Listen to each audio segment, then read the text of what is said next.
Today, Dr. Fauci defends himself among people skeptical of his claims, and a top cybersecurity official warns of more ransomware attacks ahead. We have got a lot to cover today, and it starts right now.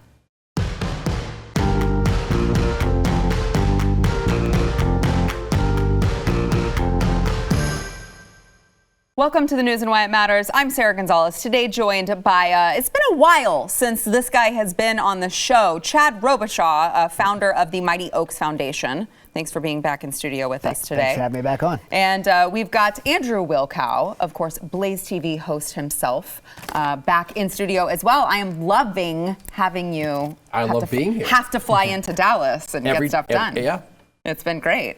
All right, so let's get into the headlines of the day. So yesterday we discussed the Dr. Fauci emails, the Fauci leaks, as it was tagged on Twitter, although I don't know if they were technically leaks because BuzzFeed just obtained them from the FOIA request. But I assume you guys went through the high points of those emails. Pretty damning, in my opinion. We covered it on the show yesterday, but Dr. Fauci addressed the new criticism because of these emails during an interview, saying that the problem was really, honestly, it's not him. It's you, because you don't understand science and the way that it works. Here's Dr. Fauci. Science is a dynamic process. So something that you know in January, you make a recommendation or a comment about it.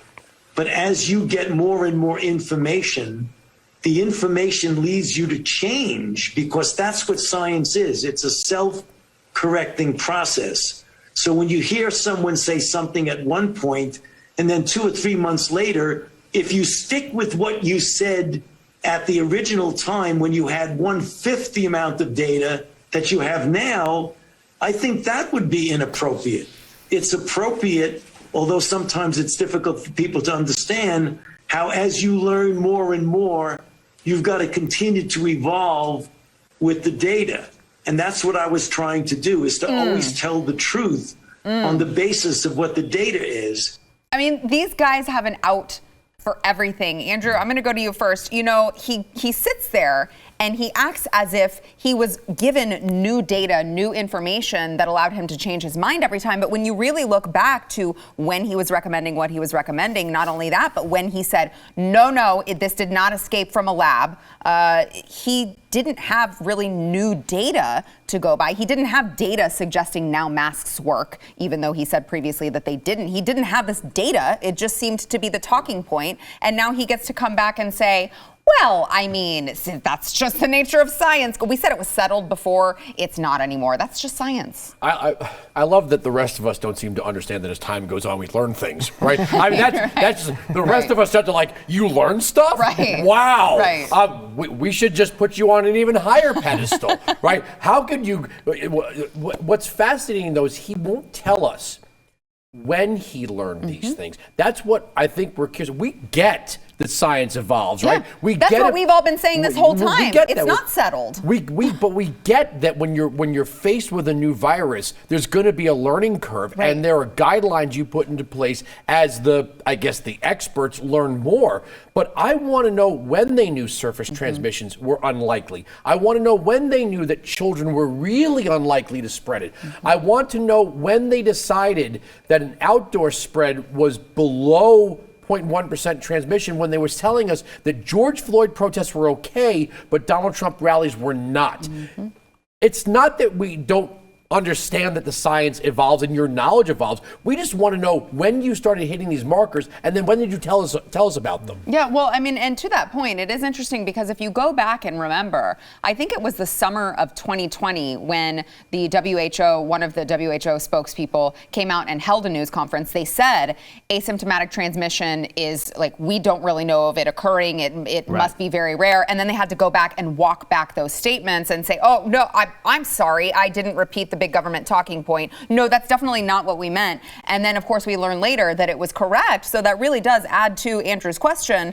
What did you know and when? Because you were saying the same thing way back when. You just changed it all of a sudden and didn't give us any data to show why you changed it. Chad?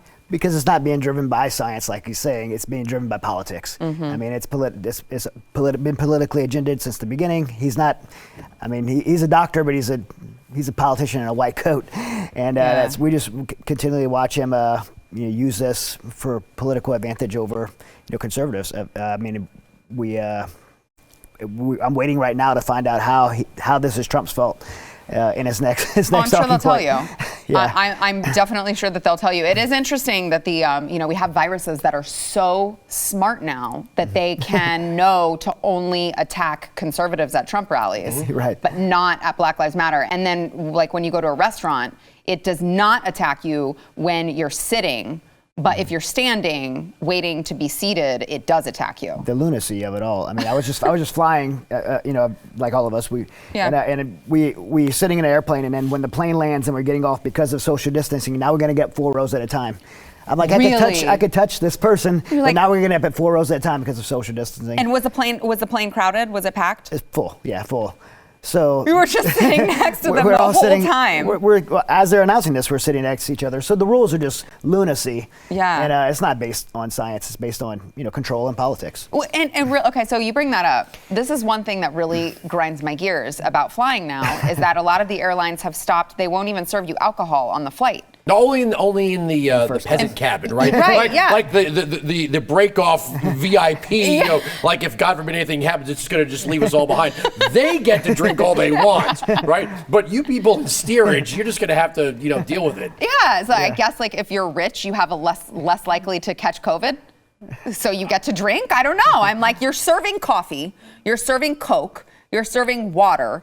Why not serve me my wine so that I can manage being on this flight? Because I have flight anxieties. I don't get it. One of the things that drives me nuts about these emails is watching, and you played the clip with Nicole Wallace, they're continuing this thing that Fauci's unindictable. Well, we saw one of the emails where he's, wishing well a friend who's about to travel, while his message was stay at home, lock the doors, be very afraid, wait for further instructions.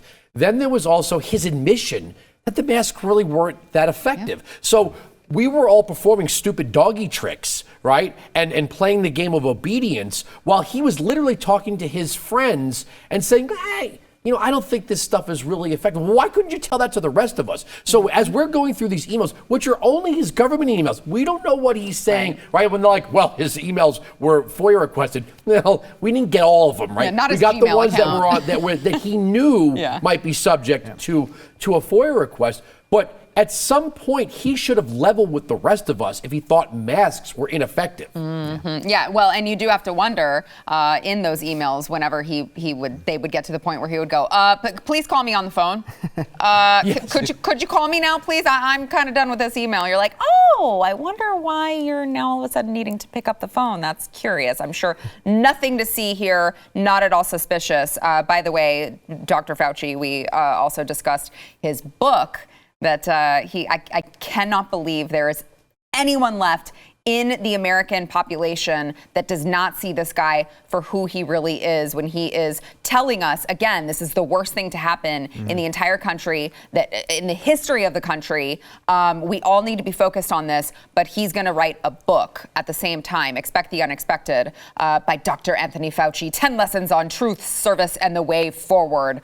And then all of a sudden, the headlines were that his book the pre-sales were completely scrubbed from the internet. They were removed from both Amazon and Barnes & Noble yesterday. This was right as he was taking heat on all of these emails after they had just come out. Now, the publisher says that it was just prematurely posted for pre-sale, and that's why they took it down. But it's interesting because Amazon and Barnes & Noble both had enough information on the book to be able to list it. I feel like there's a lot that goes on behind the scenes in order for them to obtain information from the publisher to list it. And now all of a sudden the publisher's like, no, nothing to see here. Everything's totally fine. Nothing's on fire behind me. This is a mostly peaceful pre-sale. It's just, it was just taken down because it was premature. Is Andrew Cuomo's book in the bargain bin yet? like this book, I mean, is it too soon? We're still reading the thriller, the page turner that is Andrew Cuomo's book on leadership in the pandemic. I'm suddenly a fan of cancel culture because this is what this is. I mean, his book's being canceled because Well, I mean, you would think that somewhere along the way, there would have been someone who told him, like, you know what? Releasing this book before you guys are actually saying unequivocally that this pandemic is over, probably not a good look for you. You may want to hold off on this. Nowhere down the line did anyone think to tell him that. Yeah, I mean, where I'm at with this is he has to, I mean, obviously we hope he gets fired, but I think he has to be even more responsible for this. This guy's been responsible, in my opinion, responsible for thousands of people's lives that have been lost, suicides, depression, people's jobs and livelihoods being taken away because, you know, he decided to push this agenda. And I represent the veteran community. The veteran suicide rate has been up 35% in the last year because of their military commanders saying because of lockdowns. And you know, he's the culprit. He's behind this. This thing was made in a lab, which he said it wasn't, and it's out. And he's pushed this agenda and locked the country down. You know, it is interesting on this, Andrew. You see how they handled the media, the left handled President Trump whenever he would come out and give a briefing on COVID. Now, of course, he was being briefed by Dr. Fauci and these people, right? And Trump is, he lied to us. He did this, he did that. He's responsible for 600,000 He's the mayor from deaths. Jaws, right? That was the one. That was my favorite one. He was the mayor from Jaws. Yeah. I forgot they said that. So stupid. But he's being called all these names. Meanwhile, Dr. Fauci keeps getting a pass every time he's wrong. It's like, well, who do you think President Trump was being briefed by when he came out and said these things? Well, the one email, and is it a lie by omission? I don't know, but the media ran with the narrative that Trump was muzzling Fauci. Yeah. One of the emails, he comes right out and says, Trump is not muzzling me. Yeah. So why didn't he express that in interviews where the anchors at MSNBC and CNN were concerned that Trump was somehow keeping him from telling us all the truth? Why didn't he more forcefully say, look, no, I'm not a political person. I've served many presidents, Republicans, Democrats. President Trump is not muzzling me. Why didn't he?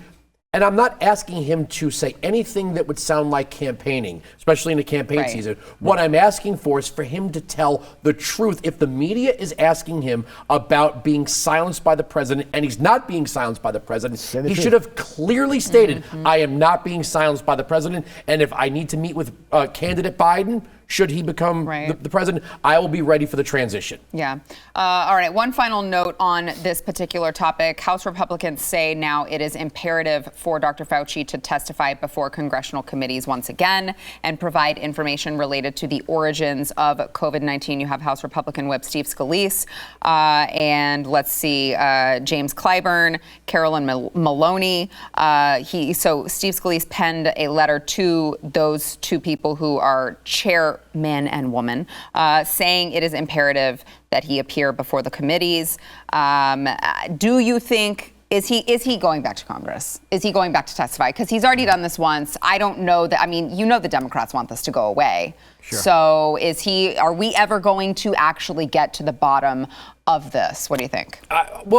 You mean on the science end? Because, every state's got a Department of Health and Human Services or a university system with a medical school. What's wrong with any one of these representatives tapping their own public health experts to ask questions of Dr. Fauci? That's a great point. If he's going to be the sort of umbrella man for all of the other federal health agencies or public health agencies, why shouldn't Congress be able to prepare itself with questions or data or anything else from public health experts in Texas or New York? It doesn't really matter. Why not? Why not bring them before and have them answer questions? Yeah, that's a great point. Chad, last word on this? No, I think he owes the American people that he gets in front of and answers these questions. America's been on hold for the last, year and a half. Yeah. We deserve answers. You know what I want to see is Rand Paul when Fauci gets up there. Yeah, Rand Paul just like... Yeah. I'm waiting for the apology. The truth. Because I had it right all along and you sat there and lied to my face. All right, we've got more to come. First, we want to thank our sponsor, Omega XL. So if you are living in pain, maybe you got back pain, knee pain, neck pain, what you might not know is the underlying cause is probably inflammation. And you're going to have to actually defeat the inflammation, get to the root cause, or else it can cause permanent damage. Now, Omega XL, not only is it backed by 35 years of clinical research, but it actually gets to that root cause of the pain, the inflammation. It's not going to be like, probably a lot of you have these creams that you rub on your shoulder or wherever it hurts, and you're like, wow, that feels really good for like 10 minutes. And then it completely goes away and you are back to being in pain again. Omega XL actually neutralizes that inflammation that causes the painful, stiff joints and muscles. It is an essential fatty acid combination from the pristine waters of New Zealand. Now, I know that that sounds fancy, and you guys are like, that's natural. There's no way that works, but it does. All right. Pat Gray was in here the other day and he said he had something wrong with his elbow. He could barely lift a cup. Started taking Omega XL within a week. He was starting to feel way better within 2 weeks. He felt totally better, 100% better. You got to try it if you're in pain. You don't have to live that way. You can go to omegaxl.com/news. Order right now and get a second bottle for free if you go to omegaxl.com/news. Top cybersecurity officials warned that the U.S. can expect to see more ransomware attacks as, of course, the nation is reeling from recent hits on U.S. interests. This includes the one we talked about yesterday, the meatpacking plant and the pipeline, the Colonial Pipeline, and JBS was the meatpacking plant. This is, of course, tied to a Russian hacking firm. But now listen.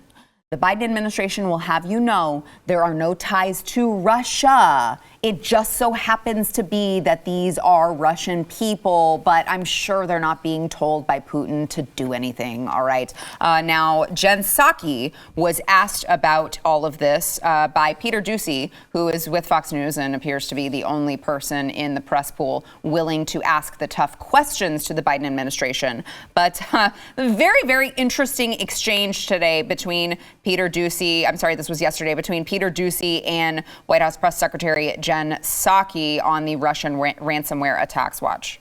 These hackers based in Russia have disrupted American gas supplies and American meat supplies. Why do you think that these ransomware attacks have been rising since President Biden took office? Well, first, I would say these are private sector entities who have a responsibility to put in place measures to protect their own cybersecurity. As it relates to why criminal actors are taking actions against private sector entities, I don't think I'm the right one to speak to that. So total coincidence. I think you could certainly go track down those cyber criminals in Russia and have a good chat with them. Okay. If you have any leads, we'll take that. Okay. Oh, that's just so cute and sweet of her. It's so interesting how all of a sudden the Biden administration doesn't want to interfere with the private sector. Listen, that's a private sector matter. Okay, we don't like to get involved in the private sector. We just like to let it play out, except for literally all of our policies that are totally infringing on the private sector. But look, when it's going to make us look bad, you should probably talk to their cybersecurity firm, I guess, Andrew. Well, apparently the Russians are all now bike riding vegans, right? Because they don't want us having oil, natural gas, or meat. If they don't think they're being tested, I don't know what this is, right? I mean, next is probably going to be water, right? They might, or a power grid, or healthcare supplies. I mean, to think that when major commodities that the economy runs on and that we live on, food, are now being messed with by Russians. I mean, I can only imagine what the headline would be if Donald Trump said, "Oh, it's not Putin." If Donald Trump in any way tried to separate Putin from something being done by the Russians, they'd say, "See, this is evidence that Trump is deferring to Putin again." But this is critical. They are interrupting and disrupting critical, I don't know, I want to use the word infrastructure, but critical elements of our economy. And to have Psaki be like, well, this is just it happened in the private sector. Yeah. Sure. It's really incredible, Jen. Yeah, it's cyber warfare, and if for the administration not to recognize it for that and that being a real threat to the American people, like you say, it's dangerous. It's scary, and this reminds me back when President Obama went around and did his world apology tour and showed the weak underbelly of our country, and the attacks begin to roll in, and this is what we're seeing now. We're seeing a weak leader, a weak administration, and she's representing as the press secretary, saying it's not even a threat. It continues to show weakness, and it only provokes them for further attacks. This could be, just testing, food supply, fuel supply, and then what's next? Like you said, maybe a power grid. They're seeing how far they get away with it. Yeah, you guys both mentioned whether or not this was a test. Joe Biden was asked today whether or not this was, in fact, a test from Russia. Here's what that old man had to say. We're looking closely at that issue. Do you think Putin is testing you? No. Are you frustrated with Senator Manchin's sentiment, Mr. President? As he just There you have it. No. off the stage, quick to go get his walker, I'm sure. No, but President Biden said no, so I'm sure that it's definitely not a test. They bludgeoned Trump with Putin whenever they got the chance. And now, you look at the Obama-Biden response in Crimea, right? They gave blankets and pillows to the Ukrainians. Trump delivered the lethal aid. The Obama-Biden administration actually trusted Putin on chemical and biological weapons in Syria, right? He was an all right guy. They went so far as to let him buy 20% of U.S. uranium, whether for export, and I've argued people, well, it's not for export. It doesn't really matter. He became the embodiment of evil during the Trump years. Now, all of a sudden, there's some hacking going on, but it's not a big deal. He's not the same guy. You don't think he has an interest in, and this happens with every new administration. He wants to see what Biden's going to do back. And I think maybe it's time to start asking the Secretary of Defense, maybe the DNI, maybe the head of the FBI, Christopher Wray. What are you guys doing about this stuff? Well, yeah, I mean, that's a great point because, Chad, we look at what Joe Biden has done with the pipelines. The Colonial Pipeline got hacked. He's like, it's a private sector decision. We see what he's done to oil and gas work. We see the gas prices. Meanwhile, on the other side, he's relaxing sanctions for Russia for their pipelines, right? I mean, he's making excuses for Russia, for Putin. He's helping them out on the other end. And as Andrew said, I mean, I can only imagine the headlines if Donald Trump, right, they're like, we told you he was colluding with Russia. Yeah. There's the evidence right there. Impeach him for the 100 millionth time. Yeah, I mean, it doesn't matter if it is private sector and you got Russian citizens doing it. It's worthy of investigation. American people need to be comforted that that the President of the United States has our national security in mind, and that's what the press secretary should be reporting. Yeah, I mean, if you're Putin, how comfortable are you with what you're doing, knowing that you have a Biden-Harris administration that's not going to do anything back? I'm sure he's very comfortable right now. Yeah. All right, we've got more to come. First, we want to thank our sponsor, Patriot Mobile. So if you have not switched yet to Patriot Mobile, you're probably with one of those big name carriers, which you're like, but they have all the cell towers. No. Everyone shares the cell towers now. And what those big name carriers are doing that Patriot Mobile is not, is they're taking a portion of your hard-earned money that you're paying in your bill, and they are giving it to left-wing causes that you are working so hard to fight against. Patriot Mobile is the only Christian conservative carrier in the country. They send a portion of every dollar you spend to support First and Second Amendments, veterans causes, first responders, and the sanctity of life. Plus, you're going to save money. All right. So you got to get with Patriot Mobile. Like I said, it's the same nationwide coverage, the same service, and it's 2021. So it's very easy to switch. You can keep your phone, you can keep your phone number, or you can get new ones of both if you'd like. Right now, you can get a free activation plus a special gift if you go to patriotmobile.com/news. It is only at patriotmobile.com/news. They've got multi-line discounts. They've got family plans. They've got it all. You got to go to patriotmobile.com/news. Upon visiting Tulsa, Oklahoma earlier this week to commemorate the centennial of the Tulsa Race Massacre, President Biden appeared to be moving away from supporting potential slavery reparations. This has been a topic that has been discussed, and there have been reports that they have been flip-flopping on in the White House. But according to a report by Politico, Biden discussed racism in his speech, but did not mention the potential to create reparations for the massacre survivors or their descendants, or acknowledge his support of H.R. 40, a bill that would address slavery and establish a commission to study reparations. But they say that he actually he had a private meeting. He met with the members of the Congressional Black Caucus after his speech, who brought up the need for H.R. 40, which, by the way, is named after 40 acres and a mule. I don't know if you guys know that. So for the virtue signals abounds. So Biden was apparently letting them down gently in the conversations, that he will, in fact, not be embracing reparations for now, though, because I feel like with Joe Biden, you never really know. I don't think Joe Biden really knows, honestly, where he stands on particular issues. It's getting interesting, Andrew, because, he embraced all of these people, all of these groups, Black Lives Matter, Antifa, all of them really embraced these people during the campaign to make sure to get their vote. And I mean, I know Black Lives Matter sent him a letter, not long after he got elected and was in office, and they were like, okay, dude, when are you going to follow through on all of these things that we told you that we wanted? And of course, he didn't respond. He's going back on all of these things that he appeared to be in support of. It's going to be interesting to see how ugly it gets, because I think that now they've created all of these radicals within their party, and they're not going to satisfy them. And those radicals, I don't think are going to go down quietly. Well, on the Tulsa, first of all, he said he was the first president to mark the 100th anniversary. I don't know how many 100th anniversaries there have been that I missed. I don't know about that. He's a sharp one. The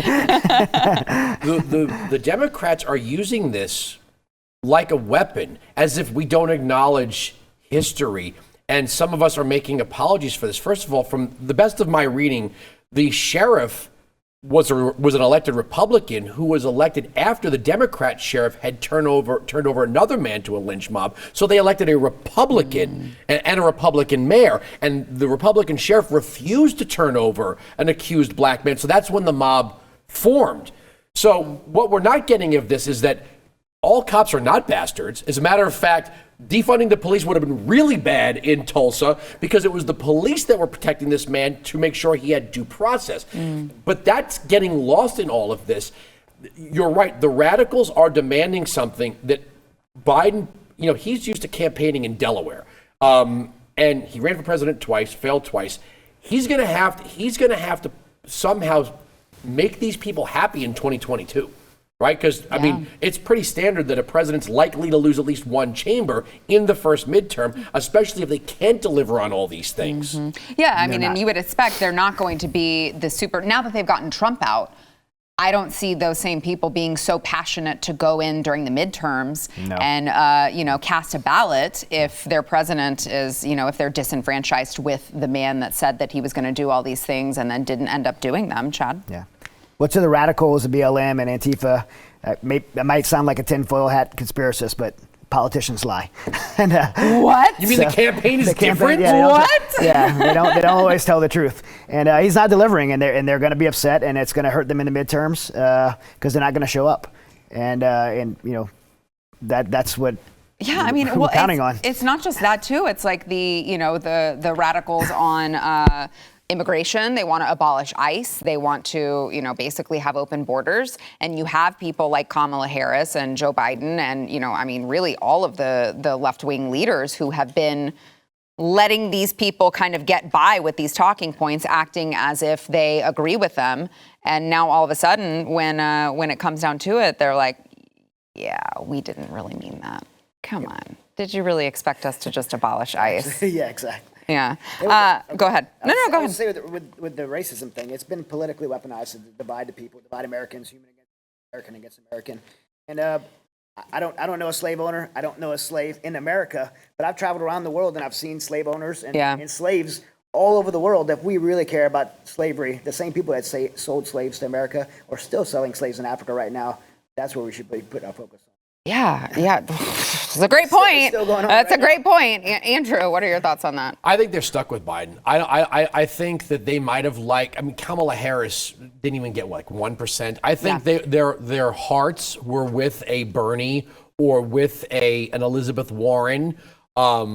Andrew Yang was kind of fun for 5 minutes. He's having fun in New York. Then it got really weird with the whipped cream thing. Yeah, and they had their kooky candidates. I don't think their hearts were with Biden, but I think that Biden was not Trump, and they thought that Biden would kind of settle the nerves of the Democrat Party and many suburban voters. Like, he's Joe Biden, he's silly Uncle Joe. He's been around since 1970. You know what I really want to know about Joe Biden? This is something I've been talking about a lot lately. He was a very young man in the late 60s. And I want to know, was he steeped in radical politics and became a coat and tie radical? Because we've known him most of our lives as a United States senator, but now he's given himself over to the most radical elements of what was there in the 60s. And I'm wondering if that's because Bill Clinton was like that, right? Bill Clinton positioned himself as a moderate Democratic leadership committee kind of guy. Yep. We didn't the government's leader, not meaner, and all that stuff. But more recently in the campaign with Hillary, he sounded way more radical. Yeah. Right. So I'm wondering, is Biden kind of returning to his roots in a way? I don't know. That's a great point. Well, no matter what, the mainstream media will always say Biden and Harris both very moderate. Very moderate. Yeah. Do you remember whenever they were campaigning and Kamala was asked about, well, some say that you're the most progressive person in the Senate, and she's like, that's not me. No, really? What? It's like, no, it's like literally your voting record. Yeah. That's what they're basing it on. They're not just like prophesizing on that.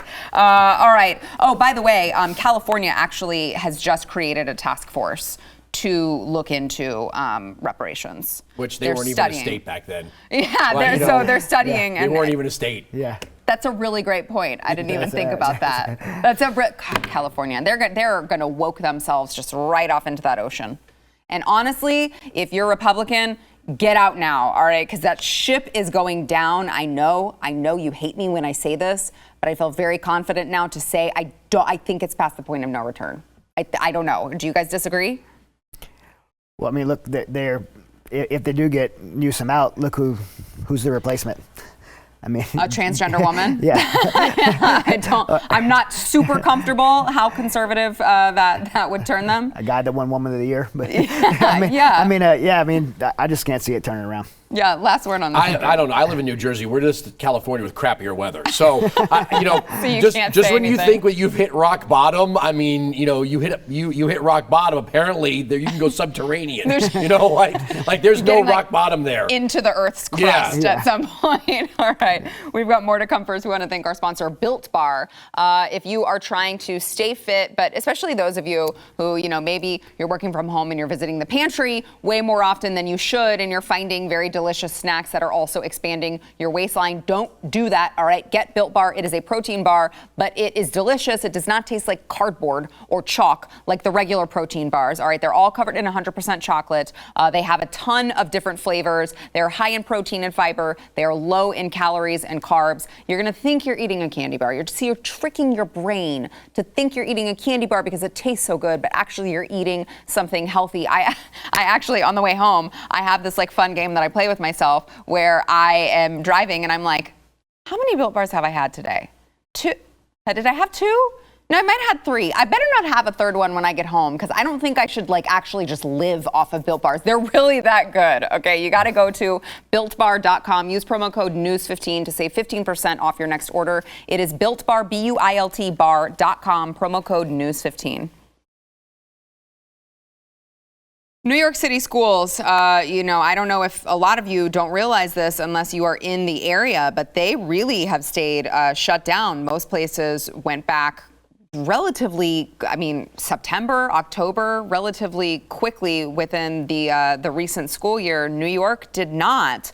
But now that COVID-19 vaccines have been okayed for adolescents, the city's leadership has found a use for the public school houses, which is inoculations. So Mayor Bill de Blasio announced yesterday during his news briefing that the city will begin a pilot program to administer vaccinations to students at public schools. Yay! Here's Bill de Blasio. In certain schools, we're going to pilot something very exciting. we're going to start launching in-school vaccination sites. Yay. This is something I think is going to open up a world of possibilities. Oh. We're working with our health department, our Department of Education, with the UFT. We want to make schools a place where kids can get vaccinated. Now, for so many kids, of course, that has only been a recent possibility. So we're going to start this in certain schools around the 5 boroughs. We're going to see how it goes. We're going to get the most done we can between now and the end of school later this month. But it's going to be a way to reach a lot of young people quickly. Oh. And it's going to be a way to encourage parents to understand how incredible it is, what a great feeling it is to know your child is safe. No word on when they want to actually embrace children learning in these public schoolhouses. No mention of that. But getting inoculated, definitely something that's very exciting, according to Bill de Blasio. First of all, he's a disaster. Yeah. How did he get elected? Anthony Weiner. Oh, yeah. Anthony Weiner. If Anthony Weiner could have just not been Anthony Weiner for 5 minutes, he would have been mayor. Mike Bloomberg was an elite. There's words I won't use, but he was a competent man. I will not, as much as he's obnoxious and condescending, he at least was a competent man. Bill de Blasio's totally incompetent. I'm waiting to see what happens if minority parents are still skeptical of the vaccine and refuse. Because are they going to call them anti-vaxxers? You Trump-supporting, anti-science skeptics, you? I'm wondering, New York City's got a lot of people. They don't all agree on things. I'm wondering what's going to happen if there are communities of color that still have a skepticism of the vaccine. Great question. I'm with you. I mean, schools are for education, not to be vaccine centers. And first of all, it's not a vaccine. I hate to hear the word vaccine because it's not actually a vaccine. But he's saying that these parents should feel that their kids are going to be safe now. Since when have they not been safe? Right. What's the numbers on kids being infected with COVID and dying from COVID? Have you seen the crime rate in New York City? COVID's their last problem. Yeah, exactly. It's Maybe if we could have opened up the schools and they could have been going every day, they would have been more safe. Didn't mean to interrupt, sorry. No, I'm just sorry. Parents listening, like, I cannot imagine. I would never give my kid this. You don't know what's in this thing. The infertility fears and things like that. We just don't know what the effect's going to be on it. So why would you take the risk on a child who's not even at risk for COVID death anyway? Yeah, it is very bizarre that, if you're an adult, you can, if you make your own decision. Yeah, if you want to make your own decision, make your own decision. But the push to vaccinate the children is what I find so fascinating. Just the push to do it. They're opening up these schoolhouses. They're Andrew, you live close to there. Are people not able to go and get the vaccine if they need it? I live in New Jersey. Is there a need for them to open up more sites? Probably in New York City, but I'm wondering if it's going to start with. There's two hands to government, right? There's the hand that's up and out, and then there's the clenched fist, on the others. I'm wondering how long it's going to take for Bill de Blasio to turn from, hey, this is really exciting, come on, kids get vaccinated, to what sounds more like the real Bill de Blasio, which is somebody who's deeply jealous of communist dictators.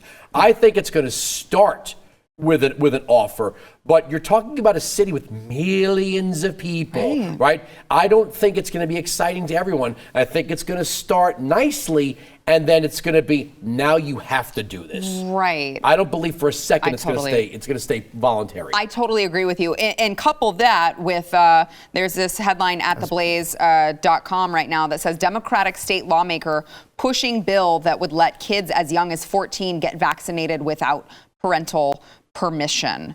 So this is in Pennsylvania. And this is, we're already seeing this in other states, this pop up. And, they're doing it with vaccines. They've done it with abortions. And gender reassignment? Right. These are the people that are ready to reassign genders at 5. You think a 14-year-old getting vaccinated, you think they have a problem with that? Right. And so now you're seeing this push at the same time for children. These are children. For children to be able to get vaccinated, that's a medical procedure, believe it or not. It is still categorized as a medical procedure. They are injecting something into you that they can consent whether or not to do that without their parents' permission. Call me a conspiracy theorist, because I know the haters did all last year, but guess what? I ended up being right about all of it. So, you look at this and you're like, gee, I wonder if then next they'll be like, oh, well, I mean, kids can just, they can come to school, get vaccinated at school. You don't have to tell your parents. It's fine. And then I'm thinking, what if one of them has an allergic reaction? Who pays for that? Who pays for the hospital bill? Who pays for them to go to the ambulance? Who pays for all of these things when you guys were the ones who were pushing them to get vaccinated without permission? I mean, if the parents don't even know that they've been vaccinated, and then they... What if the parents know that they have some sort of allergy to it and they would, I mean, it's just like, it just boggles my mind that this would be the push. And again, if this were such a scary thing for children, would you really have to convince people, incentivize people to get their children vaccinated? Don't you think that they would be so scared for their kids that they would just do it because it was going to be the safe thing to do? It's incredible. All right, we got a couple minutes left. So speaking of incentivizing people, Anheuser-Busch has partnered with the White House for a brand new COVID-19 vaccine incentive. They are giving away free beer, but only once America hits its vaccination rate goal of 70%. Now you have to submit your email addresses as one of the requirements to qualify, and you can receive a $5 voucher to be used on Anheuser-Busch products. But, encourage all your friends and family to get the vaccine so we can hit that 70% vaccination rate. It's just bizarre. It's so weird. They're offering burgers, fries, shakes, lottery, beer. I mean, if this was a real, if people were dying everywhere, all the streets, they would not have to bribe you to get this vaccine. People would be killing each other to get the vaccine. Well, right. And by the way, maybe they might be dying in the streets from all of this unhealthy crap that you're pushing on them just so that they can get the vaccine. If you were skeptical of this new vaccine, and again, take it without shame if you want to. Of course. But are you going to go, you know what? A free beer? I remember getting a credit card as a poor college kid because they were giving drink coolers. Yeah. This is way beyond that. I wasn't going to inject my body with this thing. But since you threw a six-pack in, I'm in now. Yeah, it's just bizarre to me. I mean, you wonder how much it actually works on people, which I'm with you. I don't think it works at all. But it's also just this bizarre, they've always been, get your vaccines, CDC scheduled vaccines, get them. But it's just gotten to a whole new level of creepy. Yeah. The way that they've been pushing this and, the people who shame you if you don't. And it's like, I'm just waiting for the long-term studies. Does that make me an anti-vaxxer? I don't think so. I mean, but I now kind of want to be one with the way that I'm being shamed. It's interesting. All right, last word on this. So the question is why are they pushing it so hard? Yeah. I mean, the data is not. The data just isn't there. I mean, look in Texas. We're in Texas right now. I barely ever wear a mask except a few times I fly. I do Brazilian Jiu-Jitsu. I'm having people's fingers on my mouth every day. Right. We're sweating on each other. And no one has died that I know doing Brazilian Jiu-Jitsu from this thing. So, I mean, why are they pushing it so hard? That's the real question. Yeah, it is interesting. I'm not sure that we will ever get the answer to that one. All right, we got to take a break. We'll be back. It is just weird. I took 2 weeks off. All right, before we go, Chad, I want to give you an opportunity. I know it's been a while since you've been on the show, so tell everyone about Mighty Oaks and how they can find out more information about it. Yeah, Mighty Oaks Foundation, we serve veterans, active duty service members, spouses. We started this year serving first responders. We do resiliency programs where we go speak about resiliency, combat readiness. Spiritual Resiliency is a faith-based organization. I've spoken about 150,000 active duty troops doing that, giving away about 100,000 books. We go to bases all over the world. And we have recovery programs for those struggling with PTSD, anxiety, depression. If you guys don't know, the suicide rate is still over 20 a day. And so we do 30 camps a year. We've had 4,000 graduates from those camps over the last 10 years, but we're doing about 1,000 a year now. And it's totally free. If any veterans listening, we pay for everything, including travel. And if you want to support that as well, you could either, if you want to go to the program or you want to support it, mightyoaksprograms.org. Mightyoaksprograms.org. Thank you so much for all of your work on that. It is so valued and needed. And we just released a documentary at IamSecond.com/NeverFightAlone. It's our new documentary that really shows the story of Mighty Oaks. Wow, that's awesome. Well, congrats on that. That's great. Thank you. All right, so don't forget, final word, if you have not yet become a BlazeTV subscriber, you got to go to BlazeTV.com. You can use promo code NEWS to save $10 when you sign up for the year. Because here's the thing, I know a lot of you, sometimes I chat with you, are watching on YouTube, but we don't know when they're going to shut us down. All right, because if all of 2020 has taught us anything, it's that they'll shut you down for saying the truth, and then later on, a year later, they're gonna be like, oh, by the way, that was true. You're not shut down anymore. So make sure to join us at BlazeTV.com.